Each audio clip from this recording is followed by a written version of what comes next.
Hi guys, so I'm Gurvir, and today I'm going to be talking about addictive software. I know that's quite a lengthy title, but I'm not going to say the rest of it.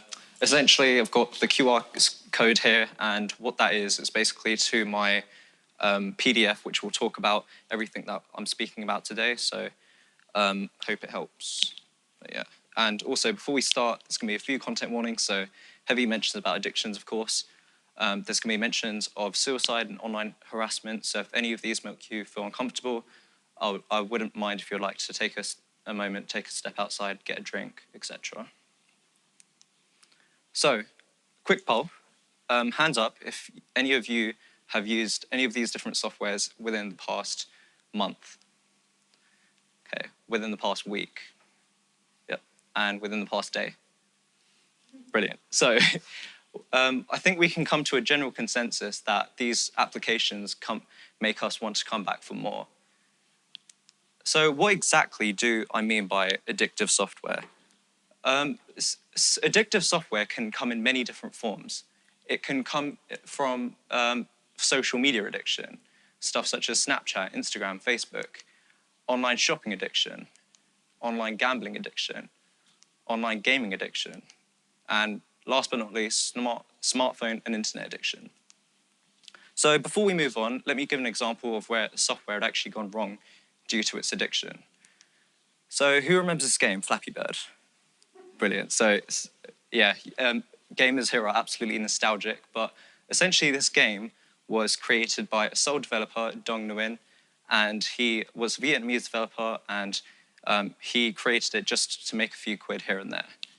And he didn't realize how big the game would become because he just put it on the App Store, thought, you know what, if it gets a bit of money coming in, why not? So here's a timeline of Flappy Bird. So it was born in May 2013, and then so around December/January, it became very popular. At its peak, it had 50 million downloads, which was absolutely insane. And then in January 2014, he generated over $50,000 from in-game advertising. And then in February 2014, he tweeted that he's going to remove the application. But why would he remove it? Because he's making so much money, and he was getting 50 million downloads, so why would he do that? The reason he deleted it was due to its addictive nature. He realized that his consumers were becoming so addicted to the game that it had a tremendous impact on them. People were tweeting him saying, "That's Flappy Bird is ruining my life." People had direct messaged him that they were so addicted to the game that it had wasted so much of their time. So how would we better prepare programmers for their own invention? How do we avoid the mistake that Dong made? We should better educate developers. We need them to realize that software addiction is not just static. It's not from the moment you download the game, yet I'm absolutely addicted to the game. There's pinpoints where an addiction begins. There's pinpoints where it starts.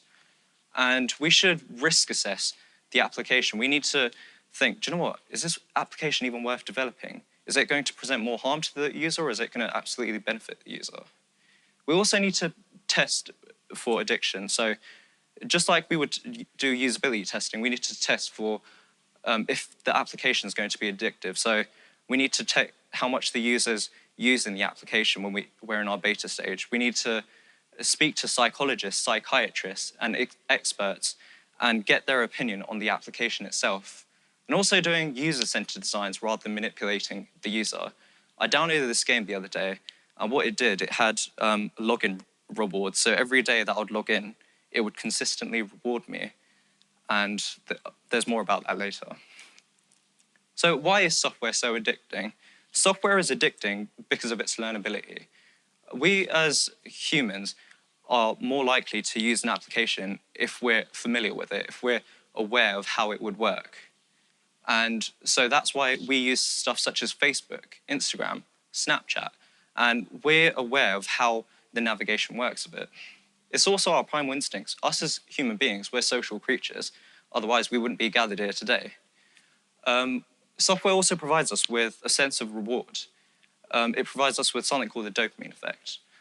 So what is the dopamine effect? The dopamine effect is essentially a neurotransmitter in your brain, or a chemical, that is basically released when we feel like we're going to be rewarded by an activity.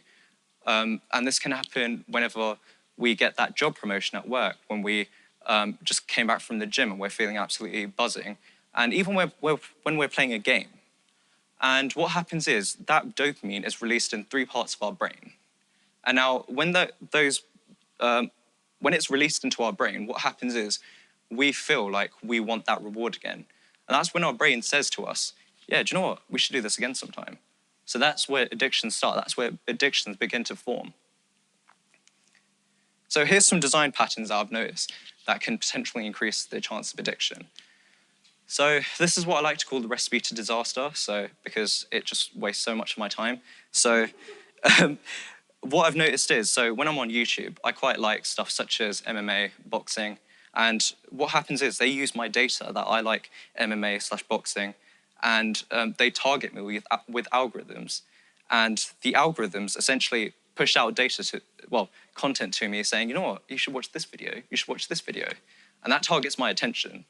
And that's why sometimes it can be hard to get work done because you're engaged with that content so much. There's something called endless loops of scrolling. So on stuff such as Facebook, Instagram, notice how you always get fresh new content coming up. You don't have to log out, log back in, because just imagine how tedious that would be every time you would need new content. What that does, it automates the process of getting new content. And we essentially go through so much content without even thinking about it. And that's what keeps us coming back for more. There's also something called the reward prediction error. So one thing that I saw in a podcast is basically this guy was talking about a slot machine. And essentially, a slot machine is a lot like a phone. Because every time we go onto our phone, we think to ourselves, you know what, I'm hoping I'm going to get that sense of dopamine. I hope I'm going to get that reward. And what we do is, a lot like a slot machine, we would put in the coin and we would turn that lever. And we anticipate that reward. And that's where we get the highest sense of dopamine. It's where we feel like, do you know what, I'm hoping I'm going to get new content. Hoping I'm going to get the reward. And that's what keeps us coming back for more, because whenever we use a slot machine, we're not always guaranteed that reward. It's a mystery to us. And that's what our phones are. It's a mystery because you get a lot of emotions when you go onto your phone. Notice on social media how you get, sometimes it's happy content, sometimes it's quite controversial, sometimes it's quite sad, the content that you get. It's because they want us to feel a mixture of emotions. That's why we use stuff such as social media. And there's something called variable reward scheduling. And essentially what this is, it's similar to a slot machine, but what we do is we want rewards at a random interval. So I've noticed even with myself a lot, even with my family in general, what we do is we go onto our phone and then we spend a bit of time on there. And then when we're bored, we come back to our phone and we expect that reward, that sense of dopamine at random intervals. And it ties into something Pavlov's study as well, because Pavlov did this amazing study nearly 100 years ago. And essentially, it was about a dog, right? And I know dogs don't use software, but it still applies in a way. So essentially, dogs have this natural craving for food, just like us humans. But what he did is he got the dog to associate a bell with that food. And how he did that is by he rang the bell whenever the dog would eat food. He would ring the bell even before the dog would eat food. And then what would happen is he would ring the bell and the dog would automatically look for the food. He would just be like, where's the food? And this is what we're doing as humans as well, because whenever we're bored, notice how we always go to our phones. It's because we're doing this thing called, we're associating boredom. We're associating a feeling such as stress with our phones. We're associating it with software. And that's where software addiction can start. That's where software addictions can become way worse than it is. So I've been ranting for a bit, but so how would we better design for safer systems? I'd say we need to prioritize the user's needs over their engagement. we shouldn't punish the user for the application. I'm not saying, do you know what, ban all software, we shouldn't use it, go back to a society where there's no software. Absolutely not. We need to learn to live with software.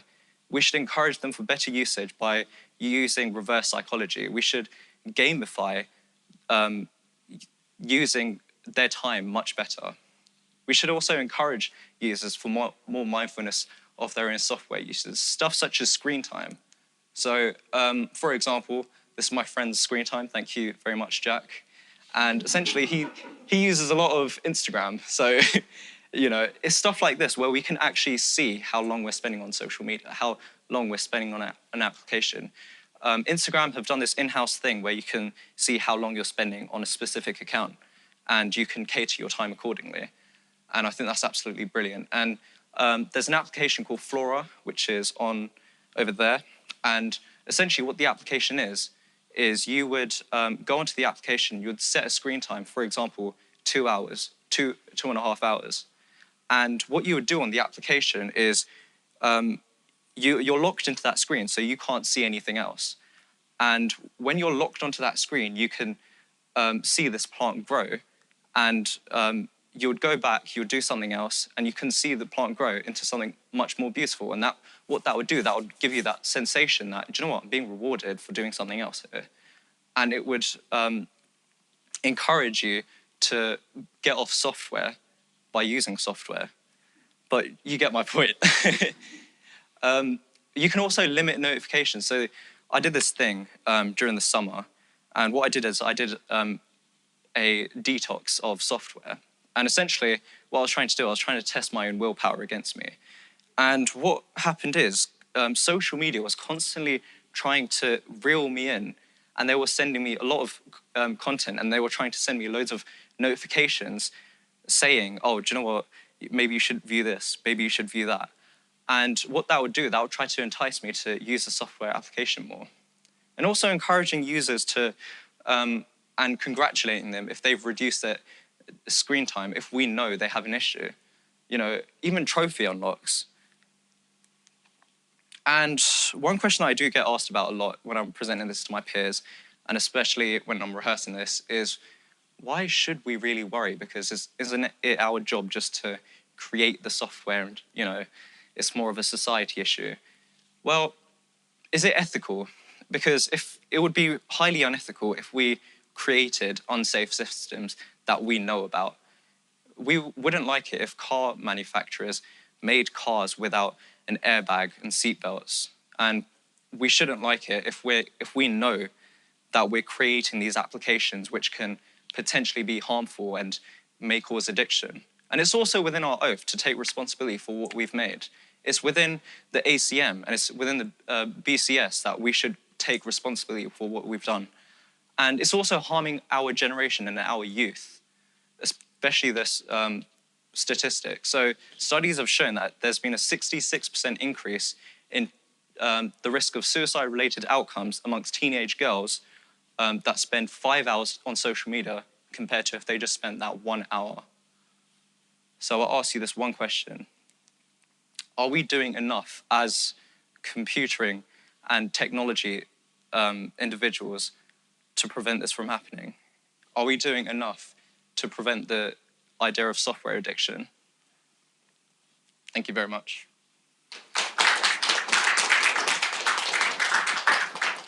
I have one question, and that is, how do we get an organization whose profit benefits from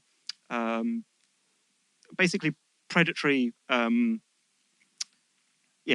predatory activities? So if you make your game, if you monetize microtransactions in your game and you make it really addictive, that incentivizes the company that makes that game, you know, to make basically harmful software. And that's like, and companies are profit driven in this world. How do we change that? Good question. Well, I think that we should, well, yeah, oh, thanks. Oh, your mic. Oh, yeah. Well, I think that what they need to do is they need to find a new way, because if they're creating very unethical software to benefit of this, then there should be standards put in place to allow it to be more ethical. Thanks. So I'm speaking at this point as a father of 3 kids who are facing, or we as a parent facing this issue. And my point on this is, I think it's hard. I don't think that it's possible to do this from the software engineering perspective, but I think this is a more social thing, so that we have to encourage our children or our so the more grown-ups, that there is more beyond than just your iPhone or whatever device that you have. But there are other things that you can actually do or interact with others in real life. So you can, for instance, you can make music, or you can make sports and all these things, and making them aware that there are other things which are very, very, which can make lots of fun, where you can spend hours and hours, and that there is no risk of addiction. So I've never heard of a musician who is addicted of making too many music, or a football player who was addicted because he played too many hours. At a certain point, he's just tired. Yeah. So, so I think these questions are important, but I think we should just make our kids or our children aware that there is more than just this small device. Yeah. I think that it's a 50-50, where we as software developers should put things in place to prevent that from. So we should try our best to prevent the effects of software addiction, where we know that we can limit stuff such as notifications. It's not hard to limit notifications. Unless it's life or death, I don't really see why someone needs to know, oh, you know, this person posted on their story, this person did this, stuff such as that. In that way, I feel like we can limit that. And I feel like there's certain things that companies can do, such as login rewards. It's not very ethical, because you're just trying to encourage a habit which would then form into an addiction. Yeah, I agree. Just another comment on this. There's another thing which is already in place, and we're using for instance, in our family, and my youngest daughter hates it. So that is, I think it's called Family Link or something like that. So you can really restrict the usage of a certain app for a certain amount of time. Yeah. And this is already a measurement which is in place. You just have to make an agreement so that she or he really accept this. Is it the parental software network thing, where it limits what can sort of... No, so at that point I think you can regulate if they are allowed to install certain things, and what they're allowed to install things, and how many hours they can use a certain app, and which time of the day they can use it, so that's a certain time that they're really in bed. So, and you just have to explain it that it's not why we want to make them angry, but we want to help them to support them in using the correct way of using this. Yeah, that's why in the slide I had something about don't punish the user, because if we punish the user by saying, you know what, we're not going to use this application, then it's just going to anger them and it's going to want them to use more. But like encourage them for better behavior, that it's kind of like a trade-off in that situation, and like where we can reduce the amount of addiction that can happen, but also encourage good behavior to happen. Yeah, sorry. So, great talk. The whole ethical dimension from our point of view, and exactly, there's 2 sides to this one. Exactly, you highlighted it. I think very much what you just described as, we don't need to see the notifications on these things. I think the thing really is really emphasizing that develop a choice. Somebody has a choice in terms of defaults. Yeah. And it's the defaults make a huge difference. And I don't know if you come across the behavioral economist Dan Ariely. He wrote a book, Predictably Irrational.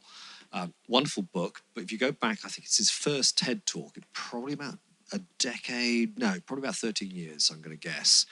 He talks about the effect of defaults, and the graphs are stunning. he's not talking about app defaults. He is just talking about social defaults, how we do pricing defaults and things like that. And it's hugely persuasive, and it plays exactly what you're saying. And I'd strongly recommend good 10 minutes, 10 or 15 minutes of your time, and you'll go, this is what I'm talking about. It's exactly that point. As developers, we have a choice. We can offer something, but we have a choice over the defaults, and that has a far larger impact than I think people appreciate, and you highlighted. Okay, brilliant. Thank you.